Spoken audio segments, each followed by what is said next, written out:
안녕하십니까. 소개받은 최명희입니다. 저는 대상관계 이론과 대행선사의 본문 비교를 중심으로 대인관계 원리에 대해서 고찰해 보았습니다. 발표는 다음과 같은 순서로 진행을 하겠습니다. 논문 목차와 같습니다. 연구의 목적과 필요성, 대인관계에 관여하는 대상관계 원리, 대행선사의 대인관계 관점, 그리고 논의와 결론 마무리로 들어가도록 하겠습니다. 먼저 연구의 목적과 필요성입니다. 관계 속에서 살아간다는 건 누구나가 인정하는 바입니다. 그런데 현대인들은 그 관계의 문제를 스스로 풀어내고자 하는 욕구로 심리학을 많이 찾습니다. 조금 전에 혜선 스님께서도 그런 말씀을 해주셨는데요. 실제로 심리학 서적이 굉장히 많이 팔리고 있다는 것이 바로 거기에 대한 반증이기도 합니다. 그런데 전문가들은 이론을 이해하는 것만으로도 치유의 기능이 있다고 분명히 이야기를 합니다. 하지만 현재 심리학의 주류 이론들은 주로 출생 이후, 특히 부모 자녀와의 상호작용이 바로 이 문제의 연원이다, 이렇게 이야기를 하고 있습니다. 그렇다면 그 부모 자녀를 만난 이유는 무엇인가? 라는 질문이 최종적으로 남게 됩니다. 그래서 서구 심리학에서도 동양 심리학을 접목하고, 그리고 동양의 불교나 도가 사상을 접목해서 심리적 부적응에 대한 이해를 좀 더 확장해서 존재의 원리를 탐색하는 방향으로 나아가고 있습니다. 자아초월 심리학이라든지 통합 심리학 등이 바로 그 예가 될 것입니다. 자, 그런데 우리는 인간 존재 자체에 대한 탐색을 하고 있는 대행선사 설법을 마주합니다. 관계의 원리를 당연히 설하지만 그 근본은 관계에만 머무르지 않고 존재와 그리고 의식의 진화까지 담고 있는 진리를 설하고 있습니다. 따라서 이 관계의 어려움을 이해하는데 심리학 이론이 가지고 있는 어떤 한계성을 넘어설 가능성을 대행선사의 설법에서 우리는 마주하게 됩니다. 그래서 본 연구에서는 대인관계 이해에 대한 심리학적인 고찰을 살펴보고요. 왜냐하면 이해 자체만으로도 분명히 치유적인 효과가 있다고 이야기를 하고 있습니다. 그리고 거기에 보태서 근원적인 질문을 해소할 만한 대인선사의 설법으로 대인관계를 바라보는 관점을 전환하고, 그리고 어떻게 스스로가 해결할 수 있는 실천적인 방안이 있을지 그것을 한번 모색해 보도록 하겠습니다. 먼저 대인선사 이론에 앞서서 대상관계 이론에서 바라보는 대인관계에 관여하는 심리학적인 원리를 말씀드리겠습니다. 대상관계 이론은 후기 정신분석학입니다. 대상, 자기와 대상입니다. 그래서 관계 원리를 설명하고 있는 심리치료 이론이기도 하고요. 가장 핵심적인 개념이 관계와 관계에서 투사와 투사적 동일시의 상호작용에 의해서 문제가 발생한다고 이야기를 하고 있습니다. 살펴보면은 투사가 무엇이냐 하면 자신이 용납하기에는 너무 힘든 감정이나 욕구가 있습니다. 그럴 때 이것은 내 것으로 인정하기가 어렵다는 거죠. 그럴 때 이것은 내 것이 아니라 저 사람의 것이다, 다른 사람의 것으로 돌리는 자아방어 기제입니다. 이 자아방어 기제는 프로이드가 이야기한 것인데요. 무의식으로 자기의 의식을 억압한다는 의미를 가지고 있습니다. 자기 보호 기능이기도 합니다. 자, 그런데 이렇게 힘든 감정을 받은 상대방이 있습니다. 그 상대방은 그 투사받은 감정 상태를 느낍니다. 미움을 투사했을 때는 미움의 감정을 느끼고 그 특성대로 느끼고 행동하게 되는 원리입니다. 그것이 바로 투사적 동일시입니다. 이 두 가지가 모두 어떤 공통점을 가지게 되느냐 하면 투사는 자기의 감정이 아니라고 부정해버렸기 때문에 남 탓입니다. 투사적 동일시를 받은 사람 역시 내게는 없었던 감정이기에 이것 또한 너 탓이 되는 겁니다. 그래서 이 두 가지가 모두 남 탓으로 비롯된다는 것입니다. 자, 그런데 이 투사와 투사적 동일시는 그러면 왜 생겨났느냐? 대상관계 이론에서는요, 생애 초기 주된 양육자, 부모가 되겠지요, 대표적으로. 부모와의 상호작용에 의해서 인간은 대상표상과 자기표상을 형성한다고 말합니다. 자기표상은 나는 이런 사람, 그 다음에 부모와의 상호작용에서 그 부모가 말해주는, 그러니까 저 사람은, 우리 부모는, 혹은 나와 관계하는 주요 타인은 이런 사람이라고 하는 개념을 특별한 일이 없는 한 평생 가지고 간다고 말합니다. 그래서 부적응적인 상황으로 치달을 때 이 투사와 투사적 동일시가 일어난다고 이야기를 하고 있습니다. 심리학적 개념이 다소 생소하실 것 같아서 예를 들었습니다. 구체적인 설명은 논문에 들어있으니까 확인을 하시고요. 간단하게 말씀을 좀 드려보겠습니다. 이 투사와 투사적 동일시는 미성숙한 자아방어 기제입니다. 따라서 이 이론가들은 미성숙이 극에 달하는 시기를 청소년기로 보고 있고, 그리고 이 청소년기에는 정말 수많은 학생들이 투사와 투사적 동일시를 경험한다고 합니다. 그래서 학생의 예를 한번 들어와 봤는데요. 이 학생이 어린 시절에 양육자와 형성한 자기 표상과 대상 표상에 의해서 나는 공격받을 수밖에 없는 무력한 아이라는 자기 표상을 가졌다고 할 때, 그럼 상대적으로 그런 표상을 가지게 만든 부모는 나를 힘들게 만들고 억압하거나 공격하는 대상으로 표상을 한다고 합니다. 그런데 이 표상이 형성되어 있다면 당연히 무의식으로 잠재됩니다. 이것이 부모 다음의 주 양육자인 교사와의 상호작용에서, 특히나 훈육과 같은 상황에서 촉발이 된다는 겁니다. 그래서 교사는 당연히 너는 이것을 지켜야 하지 않느냐라고 하는 일상적인 훈육을 했음에도 불구하고 이 무력하고 공격적인 감정을 내사하고 있는 학생이라면 교사에게 자기의 그 미움의 감정을 투사하게 된다는 이야기입니다. 그러면 그 투사를 받은 교사는 이 원리를 사실상 이해하지 못할 경우에는 학생이 미워집니다. 자기도 모르게 미움의 감정이 생겨나고, 그리고 그 미움으로 인해서 계속 훈육을 하게 되죠.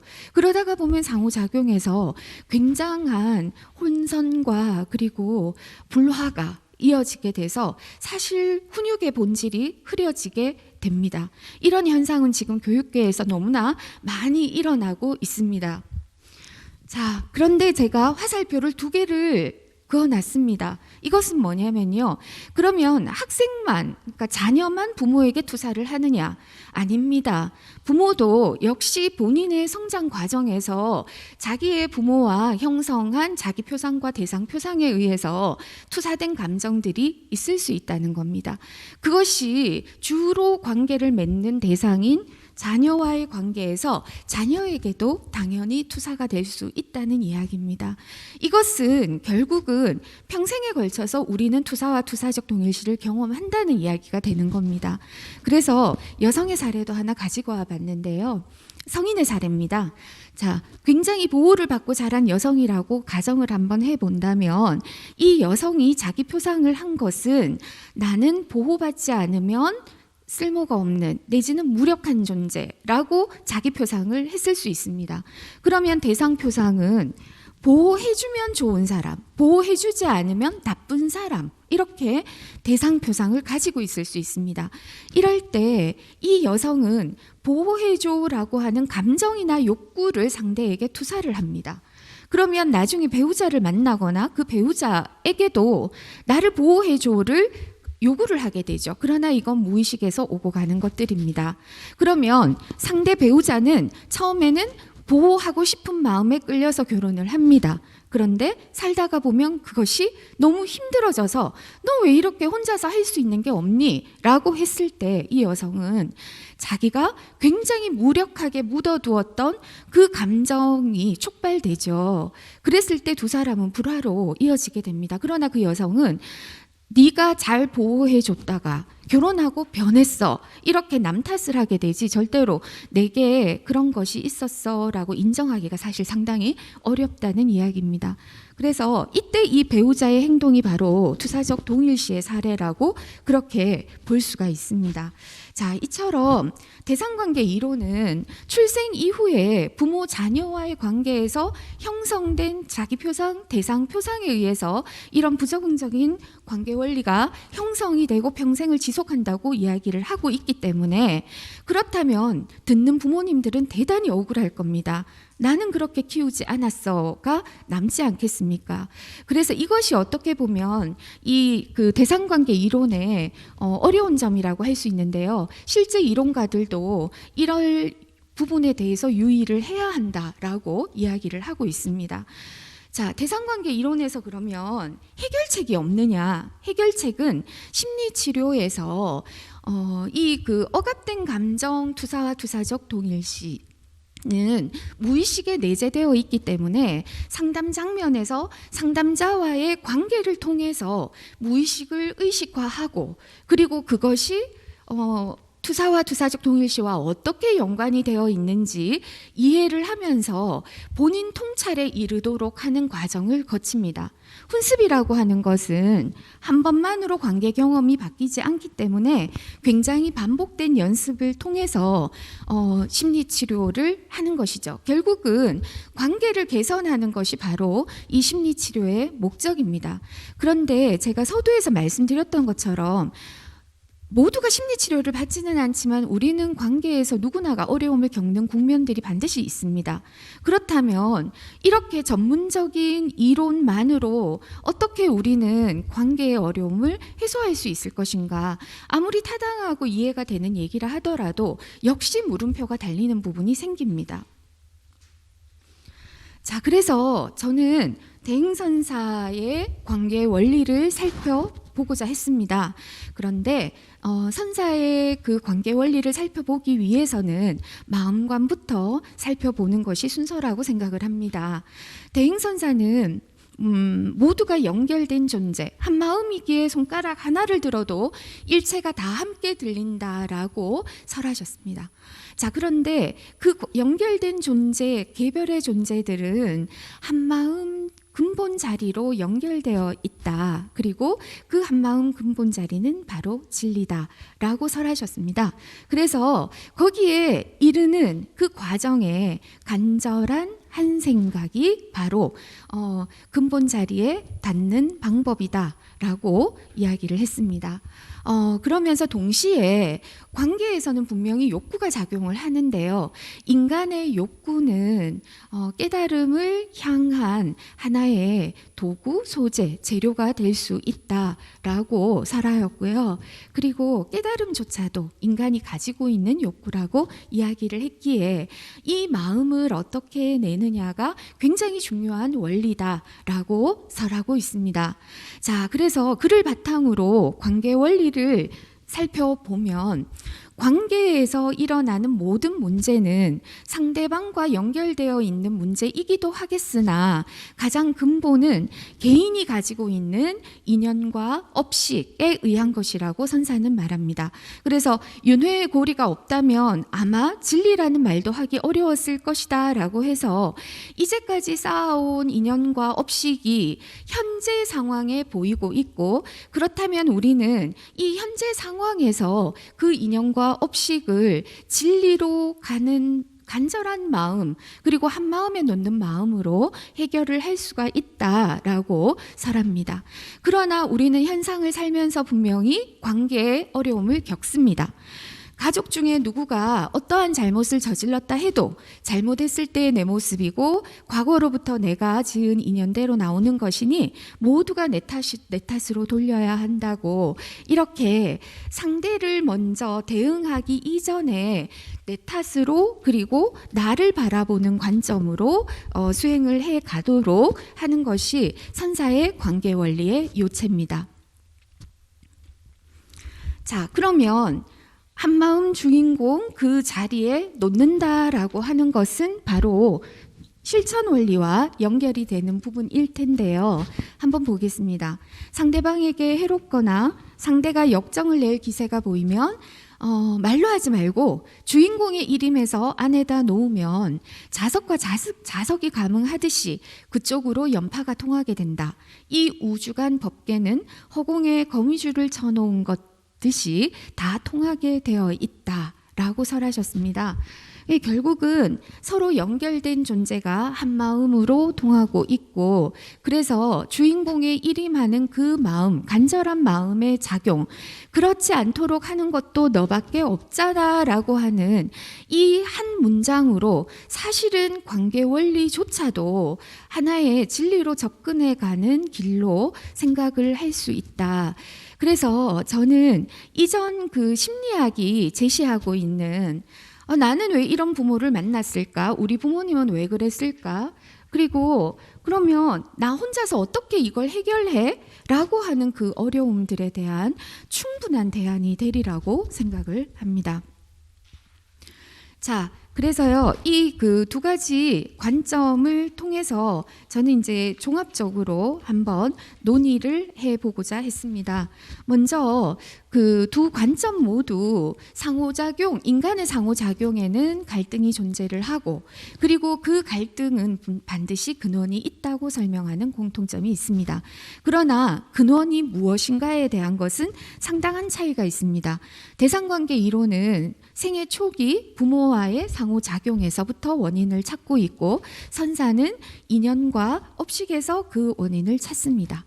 아까 말씀드린 것처럼 부모 탓이라고 하는 위험성이 있다고 실제로 대상관계 이론가들도 그 부분에서 굉장히 주의를 하고 진정성을 가지고 관계를 접해야 한다라고 강조를 하고 있습니다. 그에 비해서 이제 선사의 이론은 선사의 관점은 존재 자체를 보기보다 그것을 수행으로 접근해 가자라고 설합니다. 자, 그다음 두 번째입니다. 대상관계 이론과 같은 이런 심리학 이론들은 대체로 출생 이후의 관계를 다루고 있습니다.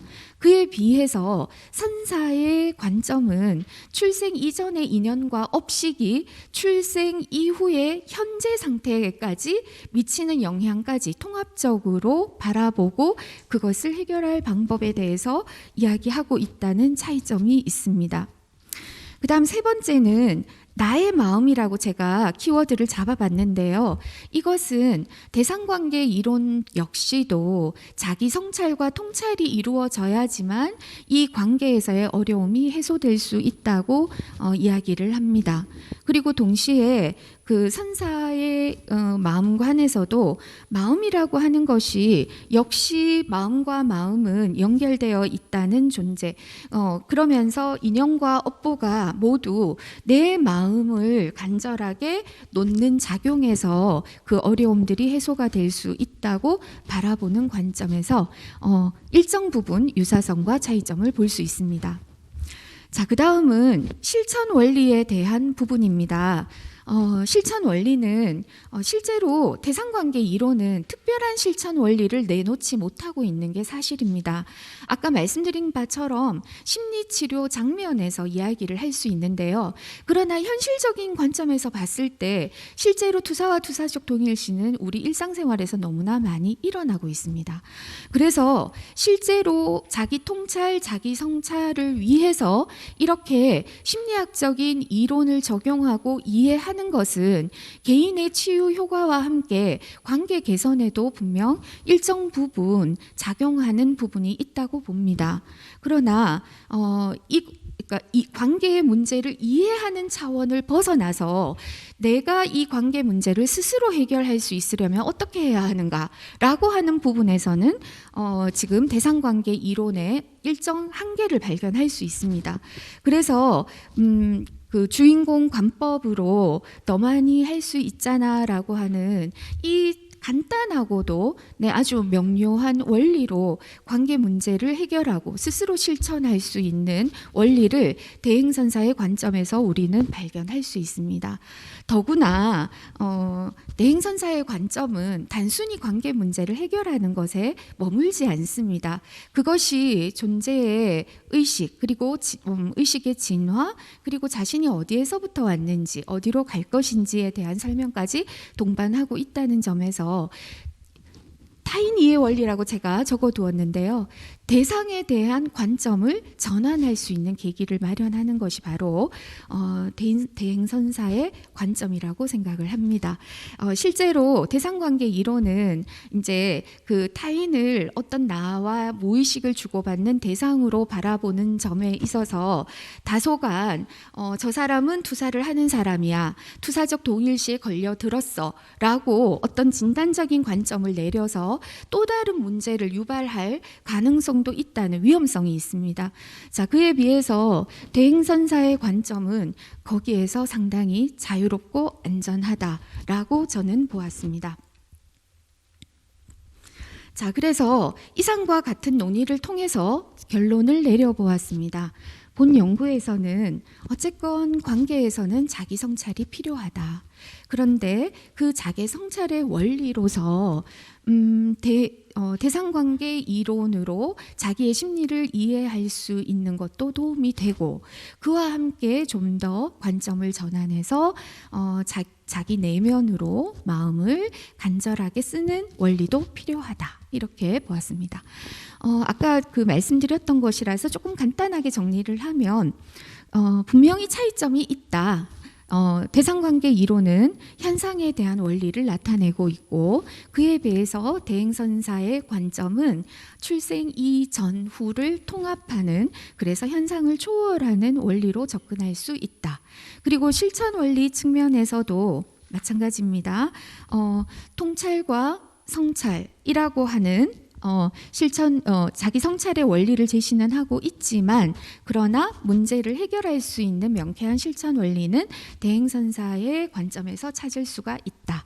마지막으로 의식의 진화입니다. 대행선사는 관계를 대상과의 관계 문제에만 고착해서 보지 않고 의식을 진화할 수 있는 그런 원리로 바라보았다는 점에서 기존 심리학 이론이 관계 대 관계로만 바라보는 그 관점을 전환할 수 있는 아주 핵심적인 키워드가 되지 않을까.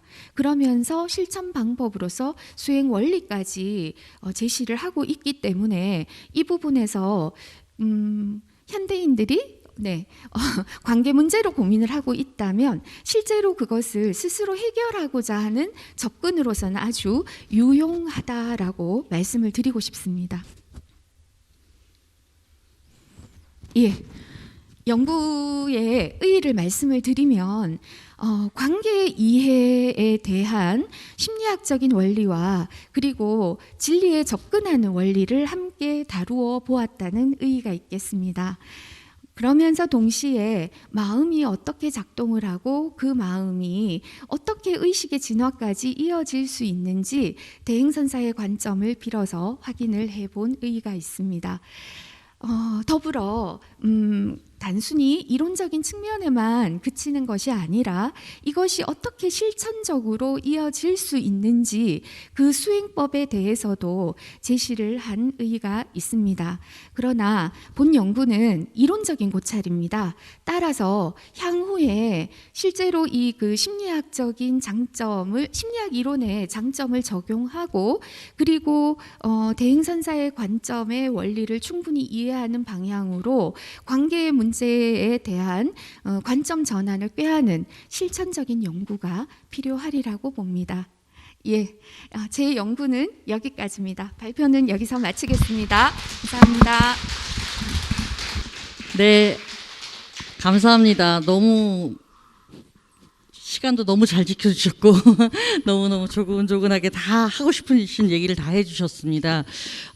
첫 번째 논문하고 사실 여러 가지 방식으로 관련이 있습니다. 아까 혜선 스님께서 질문해 주신 것과도 사실 연결이 되는 것 같고요. 일단 청감 스님께 동국대 선연구소에 계시는 청감 스님께서 토론을 해 주실 거고요. 이따가 아까처럼 질문 혹시 2개 연결해서도 좋고 한두 개 정도 받을 수 있도록 시간을 잘 맞춰주시기를 부탁드립니다. 감사합니다. 예, 청감입니다. 반갑습니다. 앞 시간에 그 발표에서 이제 우리 토론해주신 김혜주 교수님께서 이제 말씀 논평문 중에 이런 연구들이 이제 심리학 영역에서 좀 더 현장 중심적이고 경험 중심적인 것이 더 전제가 되지 않겠냐 그런 이야기를 하셨는데 지금 이제 발표가 이제 그런 그 발표죠. 개인적으로 이 논문에서 뭐 지향하고 있는 여러 그 비교 방식 같은 경우는 저 역시도 굉장히 그 공감하는 내용이기 때문에 토론으로서 그렇게 뭐 긴장감 있는 그런 토론은 아니고 조금 더 내용을 조금 정리하고 그러면서 우리 그 발표하신 우리 발표자께서 또 이야기를 조금 더 그 할 수 있도록 그런 시간을 만들고 싶습니다. 사실 이제 그 중학생들 상대하는 게 제일 힘든 그 뭐죠 선생님들 중에서 가장 힘든 때인데 아까 앞에도 이야기했다시피 미성숙의 절정기라고 이야기를 했는데 바로 그런 현장에서 이제 계시면서 또 이런 이론적인 연구까지 함고 있기 때문에 아주 실용적인 내용이라고 생각이 듭니다. 최명희 선생님의 연구 논문을 흥미롭게 잘 읽었습니다. 대행선사께서 남기신 가르침은 깊고 심오할 뿐 아니라 인간과 생명, 세계와 우주에 이르기까지 광범위한 차원과 영역에 접해 있기 때문에 오늘날 학제적으로 체계화된 거의 모든 학문 분과와 연관해서 연구될 가능성이 충분합니다. 그 중에서도 심리학은 인간의 정신 과정과 행동을 연구 대상으로 삼고 있기 때문에 더욱 그러하다고 할 수 있습니다. 그러나 오늘날 학문의 영역에서 연구되고 있는 서구의 심리학은 여러 선구적 인물들이 개발한 다양한 심리 이론뿐 아니라 과학의 발전과 함께 확장된 새로운 분과들이 나타나면서 하나의 체계로 정리하기 버거울 만큼 방대해졌습니다. 이러한 여건에서 방대한 대행선사의 사상과 역시나 방대한 심리학을 전체로 비교하기에는 난점이 있습니다. 해서 선택적 영역 혹은 선택적 이론의 비교가 현실적이면서도 효율적이라 봅니다. 최명희 선생님의 연구는 이 같은 연구의 좋은 사례로 보입니다. 논문은 대상관계 이론과 인간관계에 대한 대행선사의 법문을 비교 연구하고 있는데 불교적 인연관과 마음 공부에 대한 지식이 있는 이들에게는 이제 우리 여기 공부하시는 분들이나 우리 스님들께서는 2장의 투사와 투사적 동일시의 작동 과정과 사례 그리고 그로부터 벗어나기 위한 임상적 과정에 대한 설명이 좋은 정보가 될 것 같습니다. 이러한 심리학적 개념의 이해 및 치료 과정에 대한 이해는 아이들을 대하는 태도의 중요성을 재인식하게 하고 부모와 교육자에게 좋은 지침이 되며 나아가 모든 인간관계에 적용되는 이해의 한 관점이 될 것입니다. 그리고 3장 이제 큰 스님에 대해 그 본문을 중심으로 이야기한 부분은 심리학을 공부하는 사람이나 상담사에게 현생의 원인과 결과를 넘어선 이전 생까지 확장된 사고를 제공하고 마음의 본질적 원리와 작용에 대한 통찰의 한 면을 제공하리라 봅니다. 오늘 이제 저는 그 기차 타고 이제 내려서 역에 내려서 여기 우리 조금 있다가 또 토론자로 나오실 박근영 선생님하고 함께 이제 역에서 만나서 걸어왔는데 잠깐 그런 이야기를 했습니다. 우리가 지금 마스크를 끼고 있잖아요. 마스크를 끼고 있으면 지금 여러분들 중에서 이제 저를 아시는 분들은 이제 눈 밑에 있는 얼굴을 이제 그림을 그리시겠지만 저를 처음 보시는 분들은 각자의 상상대로 저 밑에 이제 그림을 그리실 거라는 얘기죠. 우리 그 박근영 선생님도 이제 같이 회의를 했는데 몇 시간 동안 회의하다가 마스크 끼고 회의하다가 이제 같이 저녁에 회식을 하면서 마스크 내려보니까 전혀 딴 사람 얼굴이 나오더라. 우리 시야의 문제인 것 같아요. 지금 이제 우리는 눈이라고 하는 부분, 이 겉 마스크로 가려지지 않은 부분만 이 얼굴의 정보를 보고 그 사람을 보게 되고, 그렇지만 그 마스크 너머를 볼 수 있게 되면 그 사람을 조금 더 온전하게 보게 될 테고, 그러나 우리가 이 마스크를 벗는다고 해서 이 내 몸뚱아리가 다 보인다고 해서 나의 행동이 다 보인다고 해서 그 사람이 온전히 보이지는 않을 겁니다. 그죠? 그 행동, 그 몸의 모습, 물질적인 구성 이전, 그 이면까지 들여다볼 수 있느냐? 그 사람은 왜 저런 축적된 경험을 가지고 저런 패턴으로 행동을 하고 저런 반응을 하느냐라고 들여다볼 수 있게 되면 그 사람을 다르게 규정하게 되고 관계가 달라지겠죠. 그리고 우리가 궁극적으로 지향하는 것은 또 그것까지도 넘어선 지점, 축적되기 이전, 누적되기 이전, 물들지 않은 그 자리까지, 정말 청정한 그 자리, 우리의 본성 자리, 우리가 주인공이라고 하는 그 자리까지도 보면서 그 사람을 그 겉모습도 보고 또 마스크로 가려진 부분을 보고 그 왜곡된 모습들을 보고 이끌어줄 수 있다면 정말로 진화할 수 있고 성장할 수 있으리라고 생각을 합니다. 제 질문은 심리치료와 마음공부 양쪽에 대한 사전 정보가 없다고 하는 전제에서 심리치료의 과정을 통해서 이제 자신의 방어 기제나 심리적 왜곡을 인지하고 이 상담을 통해서 그렇겠죠.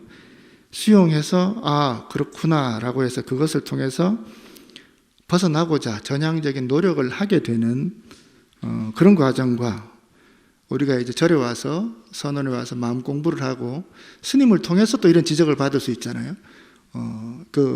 우리가 하는 방식도 사실 그런 방식이잖아요.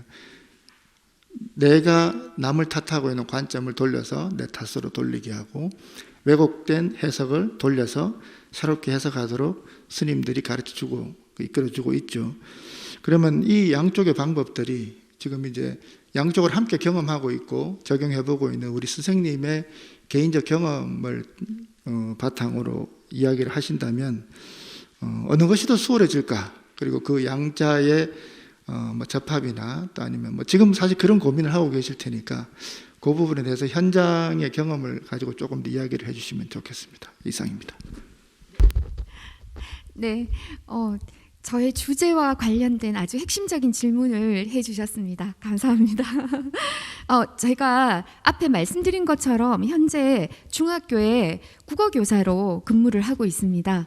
그러면서 학생들을 오래 만나다 보니 굉장히 힘든 학생들이 많아서 이 학생들을 어떻게 이해를 하면 좋을까 해서 공부를 한 것이 바로 상담 심리입니다. 근데 그럼 질문을 주신 대로 한번 적용을 해서 말씀을 드리면 지금 현재 제가 만나고 있는 중학교 3학년 학생들을 지도를 할 때 현재 상황에서 저희 학교의 선생님들이 속병을 앓거나 사고가 나거나 그 병가를 줄지어서 내는 그런 상당히 어려운 상황에 놓여 있습니다. 그런데 이제 저는 관점을 조금 다르게 바꾸어서 접근을 하고 있습니다. 먼저 학생들을 이해하는 데 있어서는 대상관계 이론을 적용을 합니다. 그래서 학생들이 보내는 감정 반응을 먼저 받아들이기보다는 이 학생들이 이 감정 반응을 하는 이유가 무엇이고 그 배경이 무엇일까에 대한 관심을 먼저 둡니다. 그러면 이 학생들의 가정사나 이런 것들을 선생님들을 통해서 좀 듣고 그러다가 보면은 이 학생의 반응의 패턴을 이해하게 됩니다. 그럴 때에는 대상관계 이론이 저에게는 상당한 도움이 됩니다. 그래서 이 학생하고 투사적 동일시에 휘말리지 말아야겠구나 라고 하고 대응을 합니다. 그러면 학생들의 반응은 그렇습니다. 저 선생님은 뭔가 좀 다르기는 하다. 그래서 계속 어떻게 다른지를 계속 두드려 보고 있습니다. 1년이 다 되어 가는데 현재도 여전히 두드려 보고 있습니다. 하지만 이게 다가 아닙니다. 학생들의 그 방어 기제나 이런 것들을 이해하는 데는 한계가 있습니다. 더구나 개인정보가 제한적인 이 시대에는 더욱 그러합니다. 그렇기 때문에 그리고 순간순간 아이들이 내보내는 그 투사가 아이가 어떻게 자기 표상을 하고 대상 표상을 한 것인지를 모두 제가 알 수는 없습니다. 심리치료를 통해서 굉장히 긴 시간 얘기를 하지 않는 이상은 그것을 모두 알아내기는 어렵습니다. 그래서 저는 일단 심리적으로 이해를 하고 그리고 학생과 상호작용을 할 때는 관을 하면서 상호작용을 합니다. 그러면 그 상황에서 갈등이 정말 불같이 일어나는 상황이라 하더라도 아이들이 굉장히 많이 차분해지고 이제는 선생님 마음을 알 것 같아요. 선생님의 마음이 아름다워요라는 이야기를 하는 단계까지 와 있습니다. 그래서 저는 이 원리가 심리학 이론은 이론적인 이해가 분명히 인지적인 이해가 도움이 많이 된다고 생각을 합니다. 이 단계를 넘어서고 나면 무조건 그냥 관하는 것이 오히려 더 편합니다. 이것이 투사냐 투사적 동일시냐를 이해하는 과정 없이요. 그러나 모두가 한마음법을 알고 있는 사람들은 아니지 않습니까? 그런데 학교 교사는 수도 없이 많습니다. 그렇기 때문에 이 그 심리학적인 원리 이해도 필요하고 그리고 그걸 통해서 관법과 연결하는 그런 작용이 꼭 필요하지 않겠나라고 저는 생각을 합니다. 됐을까요? 네, 감사합니다. 최명희 선생님 너무 수고하셨고요. 첫 번째 발표하셨던 진복선 선생님이시나 또 토론을 맡으셨던 김혜준 선생님이 저희의 오비, 과학원 오비라면 어떻게 보면 뉴페이스이십니다. 최명희 선생님께서는 들어오신 지 한 2년도 안 되셨는데 교육학 팀에서 공동작업을 열심히 하시는 과정들 속에서 또 현장의 풍부한 경험들을 가지고 이렇게 용감하게 개인 논문을 오늘 발표해 주셨습니다. 혹시라도 그 질문, 혜선 선생님, 네, 짧게 한 번만 좀.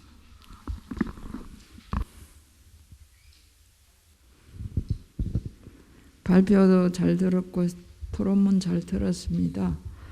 정말 스님께서 앞으로 마음 공부 안 하면 살 수가 없다고 하신 건 알고 있는데 이론과 체계를 갖춘다는 건 정말 어렵습니다. 또 이론과 체계를 갖추면 그것도 빠져갖고 모순이 되는 그런 결과도 있는데 제가 여쭙고 싶은 거는 지금 중학교 교사이면서 심리학 공부를 하셨다니까 대단히 존경스럽습니다. 그런데 예비 학자식은 같은데 아까 실천원리에서 어떤 그 대상 관계 이론은 어떤 그 심리학에서는 한계점이 있다라고 말씀을 하셨거든요. 그래서 결론을 우리 스님 가르침으로 왔는데 제가 여쭙고 싶은 거는 서양 심리학자들이 어떤 자기들이 이런 이론과 실제를 접해보다 보면 한계점을 느낍니까? 느낀다고 생각하십니까?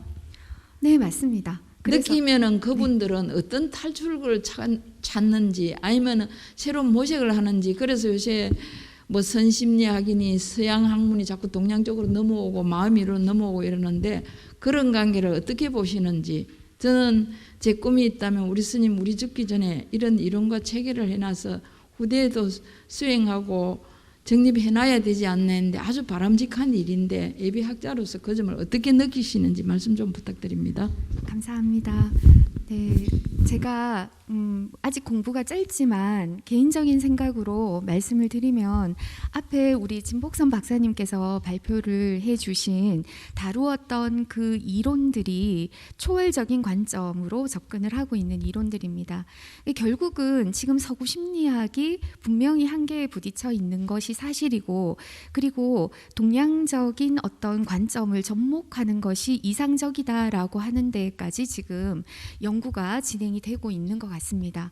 더불어 뭐 켄 윌버라든지 메슬로우라든지 융이라든지 이제 이런 분들도 본인이 본인의 한계를 어떻게 넘어서고 그리고 그 존재의 근본을 어떻게 탐색할 것인가에까지 관심을 분명히 가지고 있는 분들이라고 사료됩니다. 따라서 아까 처음 말씀 주신 것처럼 대상관계 이론가들도 이거 한계가 있다. 자칫 잘못하면은 부모 탓한다. 그러니 대상관계 이론가들은 그럼 그 대안으로는 어떻게 제시를 하고 있느냐 하면 정말 인간에 대한 진정성을 가지고 접근을 하라. 이것을 대안으로 내세우고 있습니다. 그런데 대상관계 이론가들은요. 융이나 메슬로우나 켄 윌버와는 달리 영적인 세계에 대한 접근은 일체 하지 않고 있는 이론입니다. 따라서 정말 태어나서 죽을 때까지 살아있는 사람들의 그 마음만을 다루고 있는 한계가 분명히 있습니다. 하지만 또 한편으로 이런 그 이론 탐색들이 모여서 현재 켄 윌버라든지 뭐 이런 그 통합 심리학이라든지 이렇게 영적인 차원까지 아우르는 이런 접근들로 지금 발전을 하고 있는 게 아닌가 싶습니다. 감사합니다. 네, 감사합니다.